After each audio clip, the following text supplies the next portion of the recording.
Hello, hi everyone. Good afternoon. Almost evening, right? Uh, can we have the timer here, please? Yeah, if you don't give me a timer, I'll speak for like 2 or 3 hours, and you will not like that, right? So, yeah, agents everywhere, right? How many of you have heard agents at least 50 times since morning? Yes, 50, 20 times, at least 20 times? No? No one talked about agents so far? No one heard about agents? Interesting. Yeah, as much as I want to talk about agents, I also want to talk about what it means to have agents running in your system. How many of you have been building with agents? AI agents? Raise your hand very high. It's something you can be proud of because you are at the front of the race of AI, right? So you will really have to raise your hands very high because I can't see due to these lights. Yeah? I saw 5 people here. There's one. Okay. Amazing. And do you have a lot of money? I mean, since you're running agents, you must be spending a lot of dollars on LLM bills. Is that something you're doing? Let's see. I'll try to get you an answer to that. And for now, let's get started. Hi, I'm Anubhav, AI engineer at Weights and Biases. People in the house who are into ML training, you have probably heard of Weights and Biases. It's a ML observability tool. Besides that, I'm a Google developer expert for AI and GCP and a bunch of other things. We can talk about that later.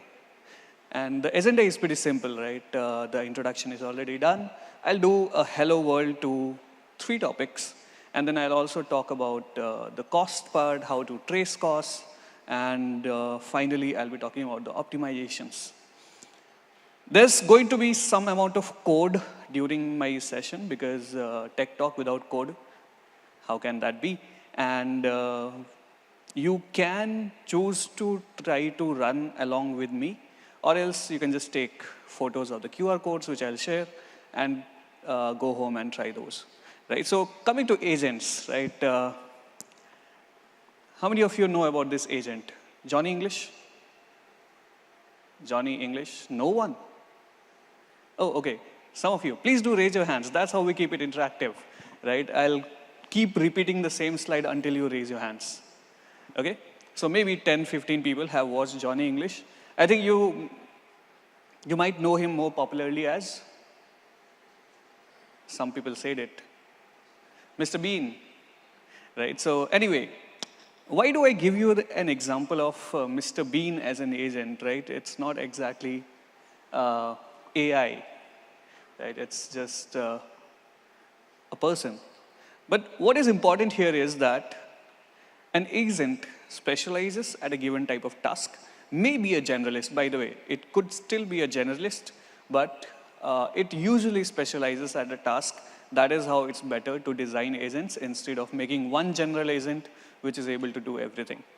And then given the task and the tools, see, you don't tell the agent that, hey, you go there, you take these stairs, you fight these crime lords, and then you come out, you have to fight these many sidekicks of the crime lord, right? This is not how it happens. What happens is, hey, we have some person or some documents stolen by some bad guy, and you have to go and retrieve those. Here are some fancy tech gadgets that you can use.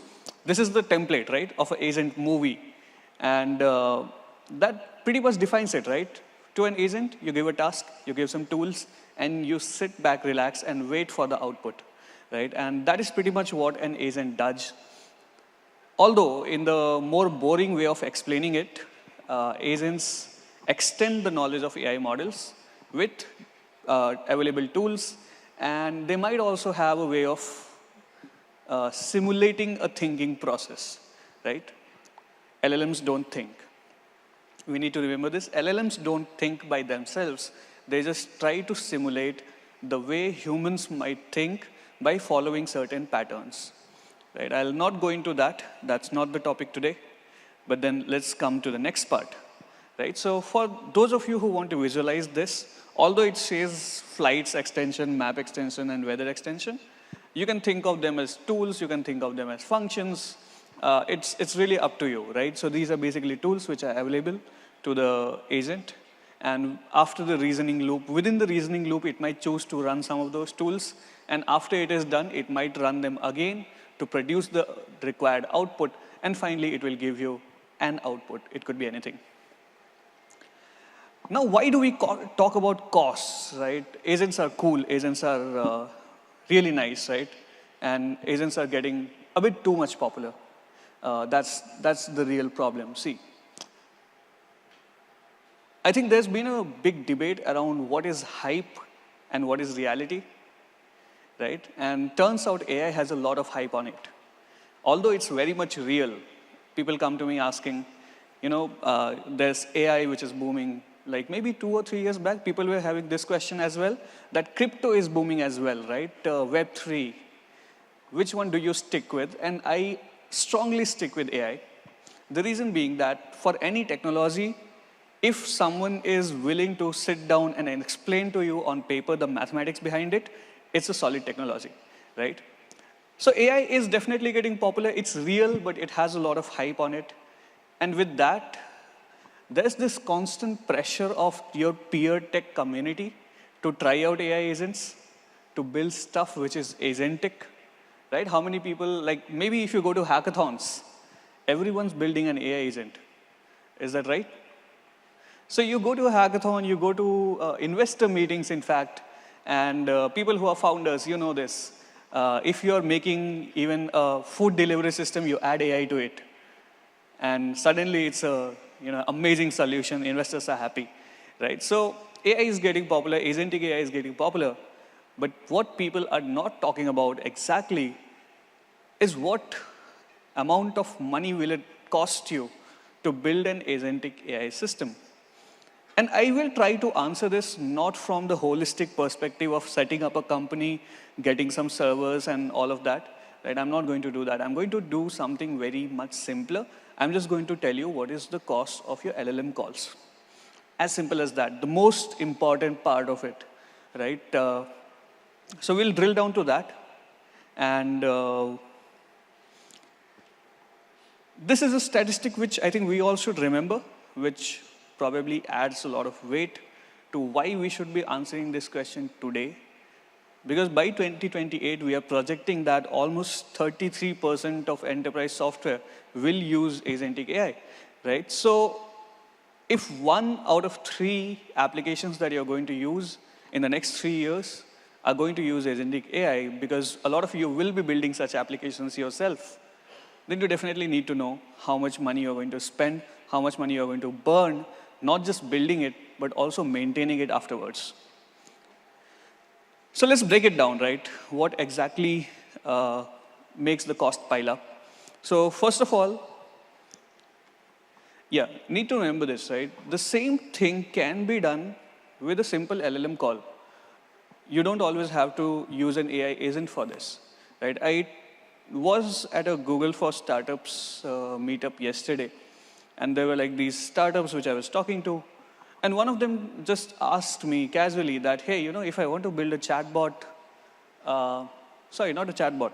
They had this interesting application where they wanted to generate in-game characters, NPCs, which are able to talk to the user based on maybe the current condition or maybe the current gameplay. And then they just need to do limited interaction, right? They don't have to answer all the questions of the world. They don't have to be ChatGPT. But then they just need to answer a bunch of questions, right? Maybe something like the character walks up to them in a crowded bar, says hi, they reply back with a, hello, how is your quest going? Did you, check out about this particular quest? Things like those, right? Simple stuff. They were asking if they should invest in building agents for this.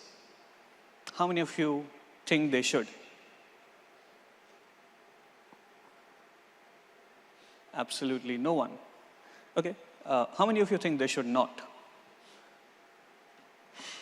1, 2, 3. How many people are in the room? Because you are on neither side. You are at the center of, I'm not going to take any sides. Let him tell me what the answer should be. I believe they should not be, right? The 4 or 5 people who raised your hands, thank you. I am with you. They should not be using an agentic system for this.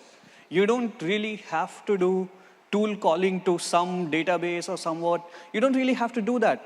You can actually fetch the current player statistic, the current gameplay, whatever is the current state of the gameplay for the user. You can just dump it all, maybe the NPC's character, backstory, all of that, dump it all in a single context, do one API call, get a response back, output it. Right? You don't really need agent for this. So whenever you have this question about, do I need an agent? Always make sure that you have very valid and strong reason to build an agentic system. Do not just build agentic system because everyone is doing it. Right? So that said, if you are building an agent instead of a normal LLM call, then you are on an average going to be 3 to 5x more. But in some special cases, you might even end up with like 10x overhead on the agentic side. So the first of all, yes, the most important part is definitely the LLM calls, right? Input costs, yes. Output tokens, yes. And within input costs, you also have to add the history of the conversation which you had. Plus, sometimes you might do tool calls in between, function calls, and fetch information. You have to choose how much of the fetched information do I need to store in my context for the next part of the conversation. Right? So all of these come into the LLM costs, and based on whatever LLM you are using, you could have either a lot of cost or maybe slightly less, or maybe even zero if you are running it on a local hardware. But yes, LLM call remains the most important part of building an agentic AI. And then there's also tool cost. Now, tool cost might not always be there in the most apparent manner, right? You might have internal functions, internal databases with APIs exposed. You might be just calling them. There might not be a cost to calling the APIs, right? But there is definitely a cost to hosting the infrastructure which enables those API calls, right? If you're building MCP servers, you have to host them somewhere, right? Someone has to call them. So there's always some sort of tool cost associated. If you're using third-party APIs, you get to see the pricing upfront. And if you're using, let's say, hosted scripts, maybe you are not fetching anything. Maybe you just want an action to be performed. Let's say the user has said, delete XYZ file from my Google Drive. Then you go and hit a hosted script, which checks whether this user has the permission to delete that file. After that, it tries to delete it. The script is probably hosted on some serverless infrastructure that involves cost, right? So there's always some sort of tool cost associated with building an agent. And then finally, you might be using memory, may or may not. You might be doing an agent with just session memory, that's fine. You might be doing something which stores to a Postgres database, stores to a file, that's also fine. But if you're storing it anywhere in a hosted memory database, right? There is a bunch of databases now which advertise themselves as AI-first databases, right? Database for AI agents, database for AI memory, right? So all of these databases, they all come with a price. If you're using any of them, you will definitely take a jump start compared to others who are building their own solution, but you will obviously pay a price for that. And that said, let's talk quickly about ADK, right? I have explained to you what agents are, how they cost, and now we are going to build. So to build those, we are going to use ADK, and ADK in simplest is Agent Development Kit. I might be saying Agent Development Kit, or I might be saying ADK in the rest of the session. They both mean the same. And what ADK is that it's a framework from Google for building AI agents. Right? Before me, people have explained the same in this hall. And I will be focusing on these two parts, right? It's model agnostic, one. You can use any model with it, pretty much. And then it's deployment agnostic. This is important. Deployment agnostic. You can deploy it anywhere. You can run it locally. You can put it on a compute VM. You can put it on Google Cloud Run in a serverless fashion. Or else you can just put it in a container and send it to AWS for all I care. Right? You can literally pack your ADK agents into Docker containers, and any platform which supports Docker containers, you can put it there. And this is, in general, the event loop of ADK. There's a runner, and then the runner has some execution logic associated with it, event loop, and then there's services, which could be databases, which could be something else. And this is, in general, how it runs, right? So pretty simple flow of how the data flows through ADK. You will not necessarily have to deal with this. ADK makes it really simple by high-level APIs to not have to deal with this architecture. Rather, you can simply focus on building your agent. This is pretty similar to how we use Fast API. For people who work with Python here, you know what Fast API is, or maybe even Flask. They abstract a lot of things, right? They create servers for you. They create sessions, management. Maybe sometimes you have ORMs installed. All of that is managed for you. It's pretty similar to that. You don't have to really worry about it. But when you start doing extraordinary things with ADK, that is when you will remember this slide. And the easiest way to get started is using pip install Google ADK. Not exactly. I mean, this is something which people used to do 5, 10 years back. Right? What is the better alternative to this? Let me give you a hint. It's UV add Google ADK. How many people use UV here? UV fans? UV, yes. 5 people in the house, UV fans. I hope all of you try it. If you're working with Python, do go ahead and just try out UV. In fact, you don't really have to change it so much. Instead of pip install Google ADK, you just write UV pip install Google ADK. And that is how you become a hacker man. So we are going to do that, right? We are going to be hacker man for 2 minutes. We are going to build a nothing agent. Nothing agent. It does nothing, right? As simple as that. Maybe you can scan this QR code, take a photo, up to you. And I will not really code it right now, but I'll show you what it does and how it does that.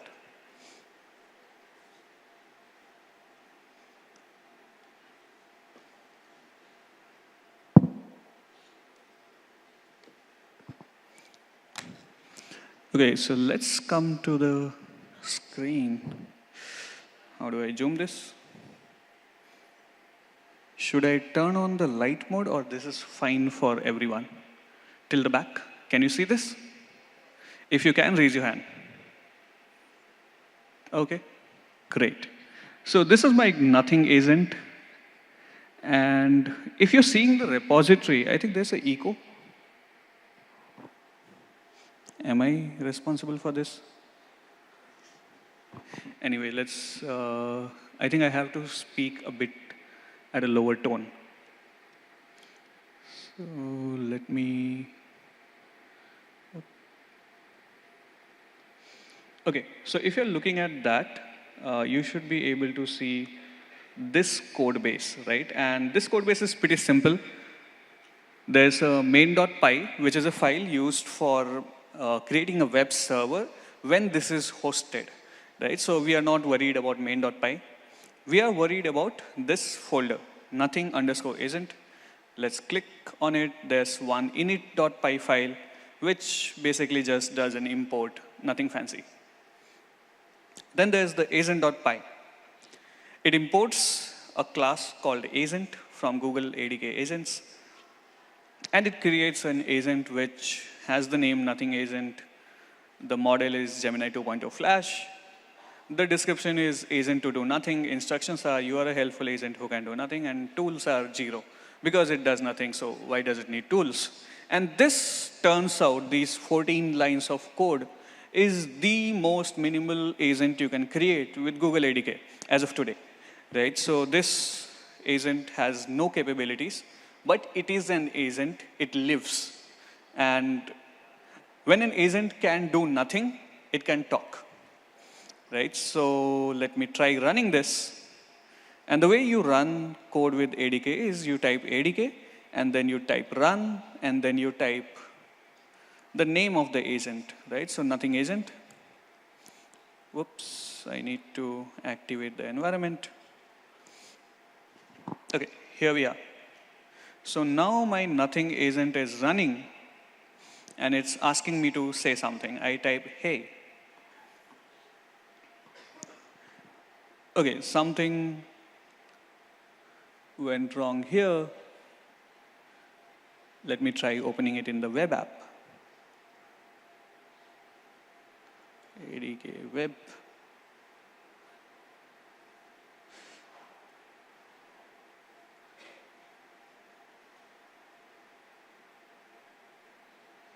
Here we are, and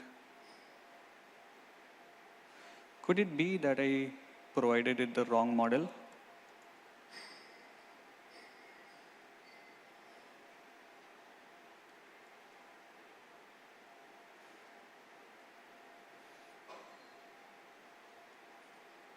Okay, so this is the development interface of Google ADK, which is automatically packed inside the ADK code, whichever you will install while installing the library. And not a lot of people will tell you, but this UI is optional. You can actually do something called docs here at the top, and you will get a whole Swagger API. And if you want, you will get an Open API JSON. By the way, this enables you to create your custom clients and not use the API, sorry, the UI which I'm using just for testing. Right, so that said, let me try sending it a hi again and see if it likes to respond to me. Okay, I'm here but designed to do nothing. How can I not help you today? Right, so, I mean, this is slightly tricky. We could go on very long debates, right? By responding to me, it's actually helping me. We can go on very long debates here. But the essential idea is that you can see the invocation. You can see what all went in. There was the invocation, and then the agent ran for some 2000 milliseconds, and then it called the LLM with these, with this request and got this output.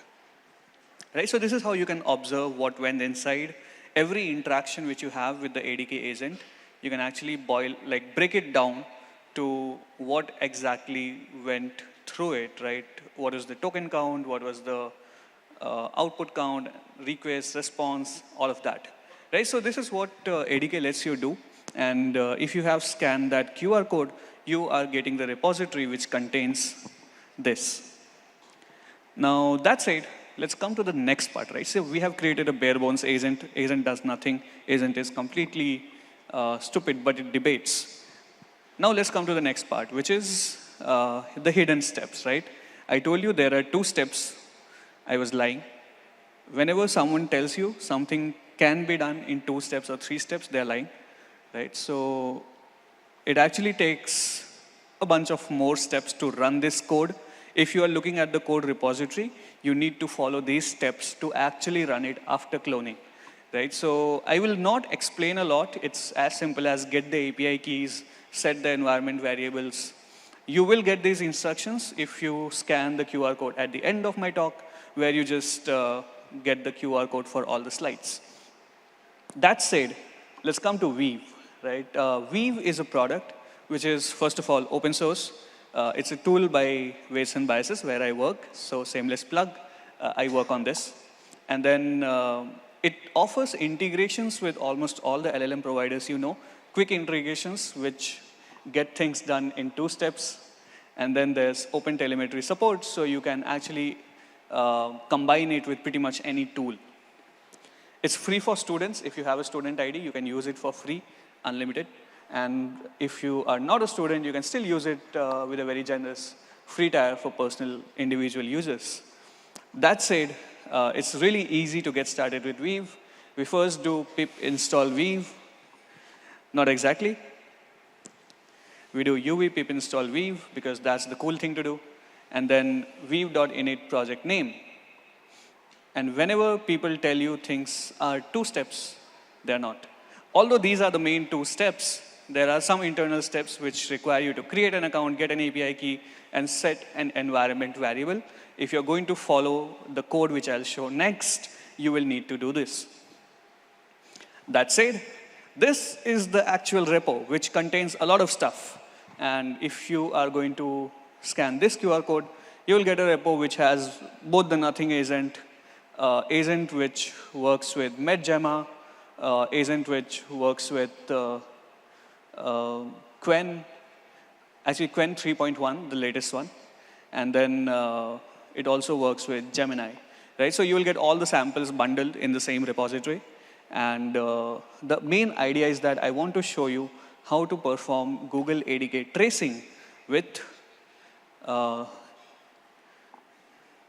Weave, right? So let me quickly take you to the code, which you will be able to see now. And now the structure will look more like what I have on my screen. And you will see the nothing agent. This is the same nothing agent which we created. Then there's something called trace agent, right? So what trace agent does is that it involves WAN-B tracing. The way we use it is via OpenTelemetry, and that's why there are some changes from just doing a weave.init to actually working with the trace.wanb.ai base URL, and then you need to define the project ID and the API key. And then if you have worked with OpenTelemetry before, people who have worked with production systems for logging, OpenTelemetry is a very popular tool that you might use. And if you have worked with it before, then you will be able to understand what's going on. The simple idea is that you create a trace provider, and then you add a span processor. So basically all the traces which are going to come in into a single call, they are going to be clubbed together. And then this code is pretty much the same. There's a function called search medical info. There's medical guidelines, drug information, symptom analysis, emergency advice, and health tips. All of that we bring to our agent. If you remember from nothing agent, we have to provide a name, we have to provide a model. Let me quickly make this 2.0. Description and instructions. And then we add the tools to the agent. Remember, in nothing agent, we had 0 tools. Now we have 5 or 6 of them. And once we have them, we can actually run it. Let me stop this. And let me instead run trace agent.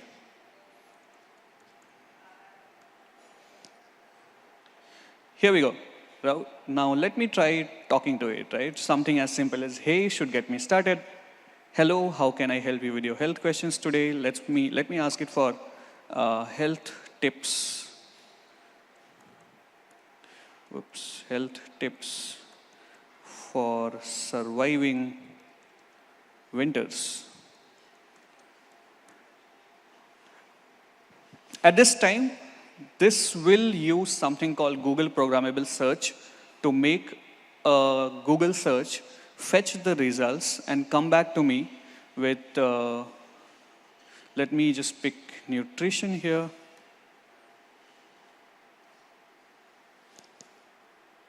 And let's hope it provides an answer to me. Okay, there we go. Health category. Okay, here are some nutrition tips. And it has provided me some nutrition tips. That is fine. Let me just ask it fetch latest health tips for winter from the internet. Let's see if it's able to do that, because I have associated Google Programmable Search with it. And let's see if it's able to use that. Turns out it is not able to use it right now. Right? So in any way, let me see what logging it has done to figure out why it failed. And the way you do it is you go to wanb.ai. I need to zoom this. There you go. Right? So there's Google ADK. And all the invocations which I have done with the model via the agent, all of them are listed here in a very nice, neat manner. The cost associated with all of them is 0 because the model which I've used is like really cheap. But then I'll show you that it should not be 0 once I drill down into it. Right? So I drill down and there's the call LLM over here. And if you hover over this, you can actually see that tokens were used and which model was associated with it. So right now, the cost is so less that the approximated value is 0, but then you can actually figure out, based on the number of tokens, you can actually figure out how many tokens you have used and directly translate it to your API costs. So that said, this was basically just the call LLM. Let me try to figure out something like this. Right? So whenever I try to get something done, what exactly goes on inside? So there was this question which I had asked, right, for health tips. And turns out it did do the web search for it, right? So, whoops, I'm not very good at using this, but let me try. So the first step was the invocation. The second step was the agent run, where the trace agent has started running. And as of now, it has not exactly done anything. So the next step is call the LLM. The LLM call looks something like this. The input from the user is, let's say, I wrote nutrition, right, to specify the category. So that is nutrition. And then the output which is produced. Then in between of that, there was a call to Google's programmable search. And the query was health, nutrition, tip, wellness. There were 5 results because I have specified 5 in the code. And then finally, there was the final output prepared based on whatever API call was made. And this is a very small gist of how you can make traceable your agents you are working with, know exactly how many tokens you have consumed, and if you're consuming enough tokens, also see a bill over here directly. That said, as always, get some API keys, put them in the environment variables. And finally, let's talk about optimizations. My time is up. I'll take 2 minutes. Is that fine? Right. So coming to optimizations, for some reason, my screen is still stuck at, anyway. Yeah, so coming to optimizations, there might be a lot of problems about optimization, but turns out you have a single solution to all of them. And at this stage, I am definitely lying. Right? So there's no one solution to optimizations for cost-related issues with agents. Please remember this. If anyone tells you I have a silver bullet through which I'll solve all your problems, they're lying. Right? So there is no single solution. The optimizations which you can keep in mind, first of all, use self-hosted or local models if you can. Big if there, right? If you can. Because sometimes hosting a local model for a month might be way more costly than using a serverless endpoint. So do your maths. And then you might want to customize the internal prompts, very important. In the code base, you will see a file called model file, right? So you can actually change the internal prompts which are going into your code to make sure that your model is using least amount of internal prompting to produce the response. You can also reduce the instructions if you can, if it works for you. Finally, limit the execution steps. Make sure that your agent does not go into a loop. That can be a money drainer. It goes into a loop, all your money is gone, right? So make sure you have limited the execution steps at any point. Reduce the number of tools, very important. Not all tools are relevant for all queries. Sometimes the user might be just asking to get to know their bank account, let's say how much money they have. It has nothing to do with making a transaction, right? So try to limit the number of tools you do at one go. Maybe in the starting, just have one menu and two options. Do you want to transact? Do you want status? Something like that. And that is where we come to the idea of using multiple agents. You have multiple agents. One transaction agent which facilitates only transactions has 3 tools, do a transaction or something like that, right? And then there's a general agent which decides where to take you. Trace everything, as I said. Always have tracing. If you're not tracing, you have no visibility inside how many API calls you're making inside. And as we saw, right, I just gave an input for get health tips. There were like 5 calls inside. You need to know that. And then if all of these do not work, you can always have more optimizations like caching or even prioritizing whether you really need to have an AI agent answering a certain type of query. And when all of that does not work, companies choose something like this as well. So that's kind of sad. That's it, right? So it's actually something like this, right? You cannot stop with optimizing. You optimize one problem, you go on to the next one. When you have optimized both of these, you go on to the third one, right? So this is how it works. And I think we have always, the entire history of humanity tells me that we have been trying to optimize at everything. That's it. Here are some resources which you can just click on if you take the photo of the QR code, which will come very soon. And this is pretty much it for all my slides. And if you have questions, you can ask me. I think once I've shared the whole slide deck. See, these are my contact details. I have the same username everywhere on all social media, the same username. And you can get that either by taking a photo of this or taking a photo of this, which is way more important. You get the entire slide deck.